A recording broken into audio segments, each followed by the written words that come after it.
What's up everyone, David here. Hope you guys are doing well. Quick and easy video today. My top 5 most used plugin compressors for vocals. Let's go.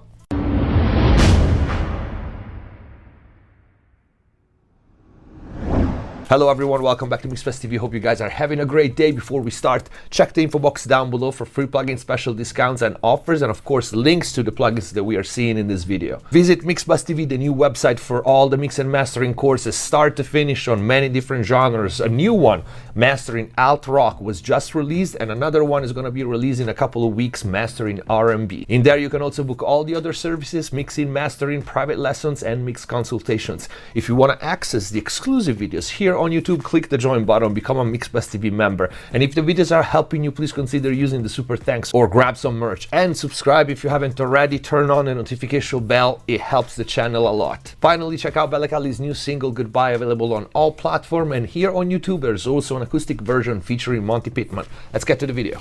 Alright, like I said, quick and easy, these are my top 5 most used plugin compressors for vocals. I will tell you what I like about them, why I like them, with brief example. We start with number 1, which is the Drummer 1973. First of all, I love the hardware. It's one of the most affordable and best sounding multiband compressors out there. I used it on many things, including McSolaar's vocals in the famous album. Softube did an amazing job with this one. It's very underrated in my opinion, super versatile. What I like about this plugin and the unit itself is, even though it's a multiband compressor, so it's got a lot of control and can be tricky to set up, this one is not. This one is so straightforward and so simple to use, and both the crossovers and the transfer curve, the way it does gain reduction, are so musical, is borderline impossible to make it sound bad. In fact, if you open it and you almost leave it in default, 7 times out of 10 you could get away with that sound. For the quick examples, I'm going to use 2 vocal tracks. One I recorded myself,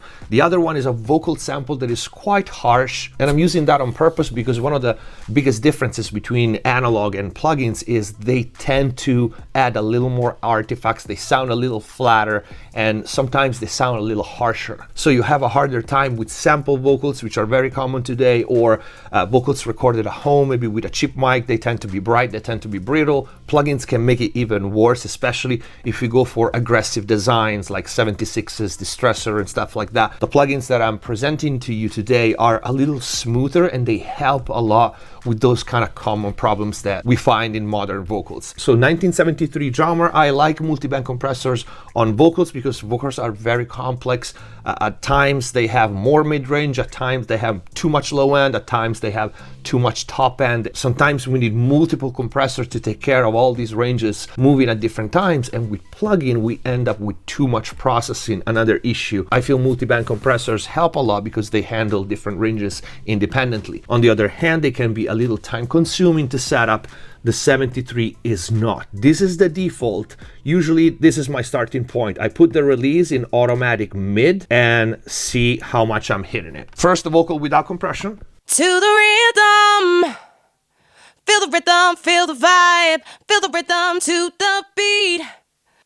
Feel the rhythm, feel the rhythm, feel the bass, feel the rhythm, move your feet. It's time to move it. The DJ spinning records round and round. We can't refuse it. Let the club fill with the sound of. You hear immediately a couple of tweaks. We have a steady vocal, well controlled, in your face, and basically we also can use it as a 3-band equalizer to enhance various parts. If you see, I gave it a little more top end, it opens up and makes it clearer but still controlled. And then we have the air button. This is a hit or miss. When it doesn't work, it does not work, but when it works, it sounds really unique. As you can see, this vocal is harsh and hard, but it's not as dynamic, so let's quickly hear it on a more dynamic material on the other track. Right, this is our vocal. This is our vocal. It's extremely dynamic. So let's hear it without. Now the day bleeds into nightfall, and you're not here to get me through it all. Let my guard down. Now you pull the rug. I was getting kinda used. Quick fine tuning, and we already have a more steady vocal. Let me show you how you can also use this as a tone shaper. This vocal needs a little brightness, so I'm gonna turn on the air, and it's a little too heavy on the low end, so I'm gonna move this around 160, maybe 140, and turn down the gain of that band so we clean up a little bit the low end. Now the day bleeds into nightfall, and you're not here to get me through it all. Let my guard down, now you pull the rug. I was getting kinda used to being someone you loved. Alright, much better. Let's get to the second one. Rock Rupel Comp 2 became one of my most used compressor plugin in general, not just vocals, but I use this one on vocals a lot. I use it on other things. I think it's a really good combination between control and color. I happen to like the tone of this a lot. It goes well with most things, it's extremely versatile. The color is there, but it's not too heavy. And I love the action and the transfer curve. Maybe has something to do with the kind of weird fixed 3.1 ratio. I think that's what it is. Long story short, I love how it sounds. And this one again is so easy to use, which is important to keep the mix going and not spending too much time on maybe you have 20, 30 tracks of vocals and background vocals. A lot of plugins sound good, but good, and also you get the result fast. It's definitely a selling point for me. With this one, if I don't extra color, I leave the input at unity and I turn down the threshold until I like it. I usually like pretty fast releases on this. Let's hear it in action without. Let the club fill with the sound of sweet music, music. Let the club fill with the sound of sweet music, music, music. Ooh, just feel the rhythm. Feel the rhythm, feel the ride. Feel the rhythm to the beat. Feel the rhythm. See, you can get away with a lot of compression. Has this color in the mid-range, which is very subtle yet energetic. I really like this compressor. Like I said, not only for vocals. Let's try it on the other track. Now the day bleeds into nightfall, and you're not here to get me through it all. Let my guard down, now you pull the rug. I was getting kinda used to being someone you loved. Now the day bleeds into nightfall, and you're not here to get me through it all.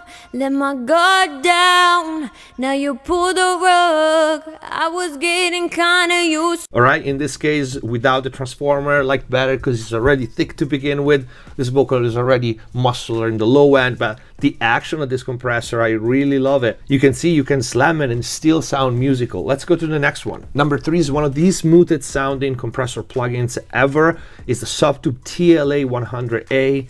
The actual hardware is pretty much the same. It's a smooth, luscious sounding tube compressor. Again, Subtube did an amazing job with this one with extra control. You have 2 knobs and only 3 settings for attack and release, fast, medium, and slow, and it just sounds good every single time. To the rhythm. Feel the rhythm, feel the vibe. Feel the rhythm to the rhythm. Feel the rhythm, feel the vibe. Feel the rhythm to the beat. Feel the rhythm. Feel the rhythm, feel the bass. Feel the rhythm, move your feet. It's time to move it. The DJ spinning records round and round. We can't refuse it. Let the club fill with the sound of sweet music, music.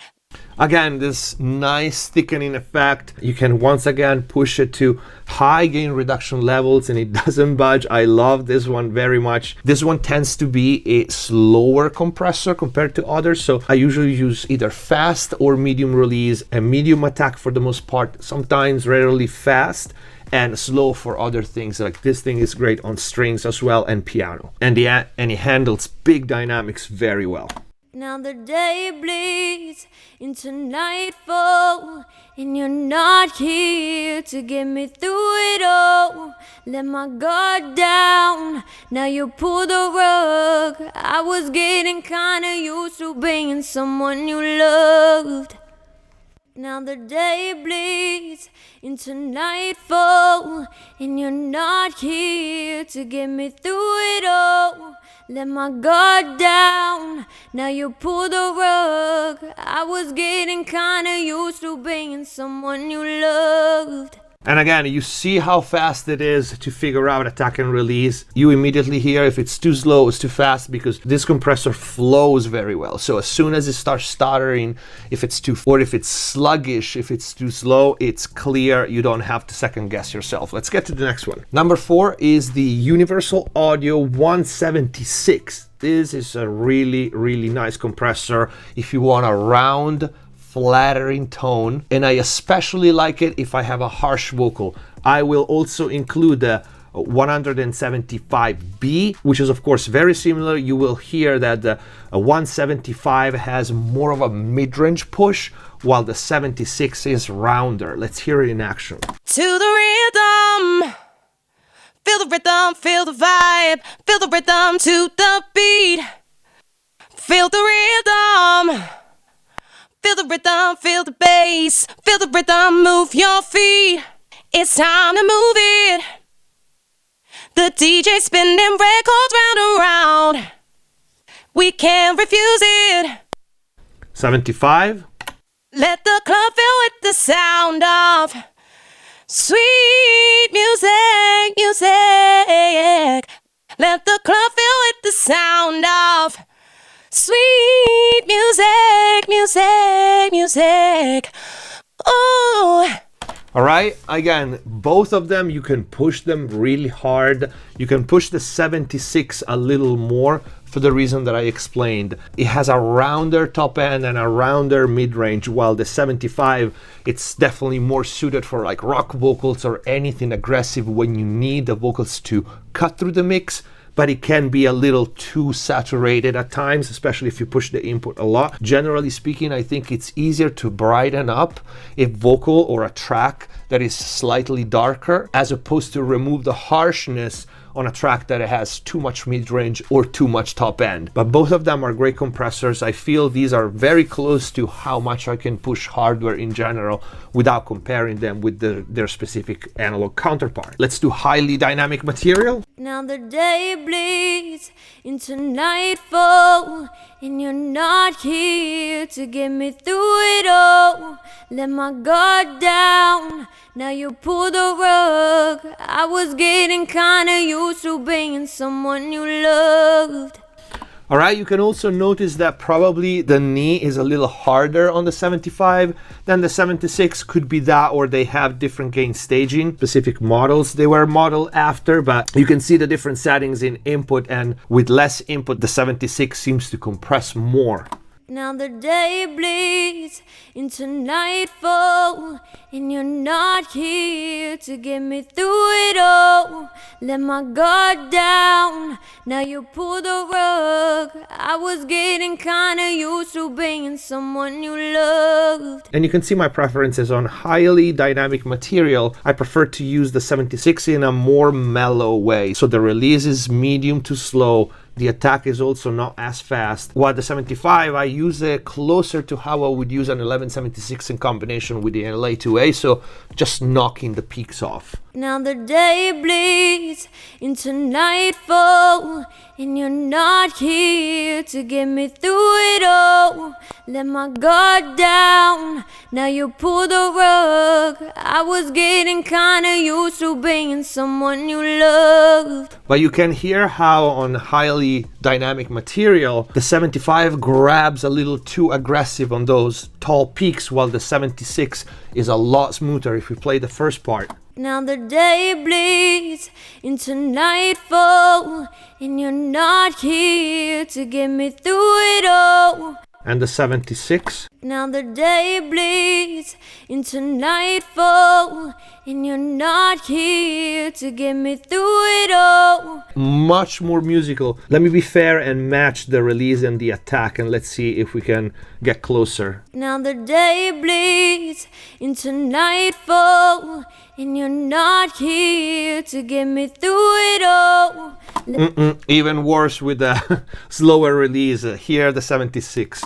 Now the day bleeds into nightfall, and you're not here to get me through it all. Very, very musical. I love the 76 very much. Next is another multiband tube tech, SMC2B. This is kind of the Rolls Royce of multiband compressor. That's how I see it. We have a dedicated video on this. If you haven't seen it, you should definitely watch it. But this is arguably the classiest sounding multiband, and that's why I like it. It's great on two bus if you know how to set it up. It's great on a lot of things. But this, compared to the drummer, which is a fat compressor, this is an opto. It gives you the opto squeeze, but it also gives you a lot of control. At the same time, is still very musical, so it's really hard to make it sound bad. Let's try it. To the rhythm, feel the rhythm, feel the vibe, feel the rhythm to the beat. Feel the rhythm, feel the rhythm, feel the bass, feel the rhythm, move your feet. It's time to move it. The DJ spinning records round and round. We can't refuse it. Let the club fill with the sound of sweet music, music. To the rhythm, feel the rhythm, feel the vibe, feel the rhythm to the beat. Feel the rhythm, feel the rhythm, feel the bass, feel the rhythm, move your feet.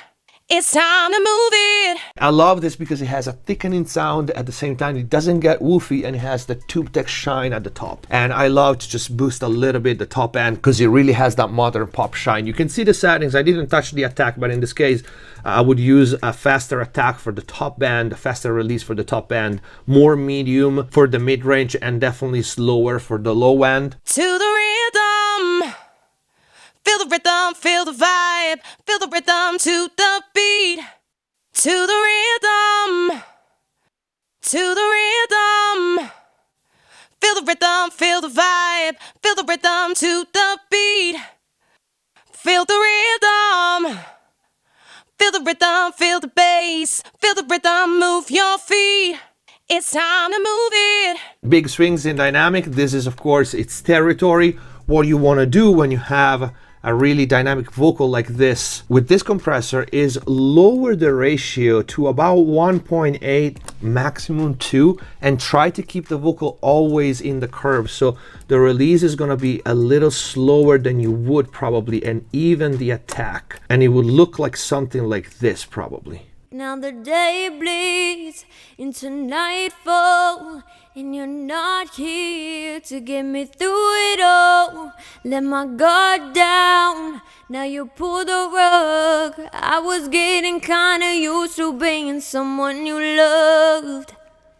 Now the day bleeds into nightfall, and you're not here to get me through it all.